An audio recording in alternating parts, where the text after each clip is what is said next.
Salve mister, Giorgio Musso di calciomercato.it. In vista dello scontro diretto con l'Inter, cosa ha in meno la Juve in questo momento rispetto alla squadra di Inzaghi?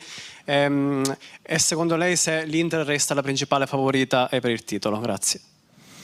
Diciamo che più che scontro diretto è Juventus e Inter, che sarà una bellissima partita, una bellissima serata di calcio.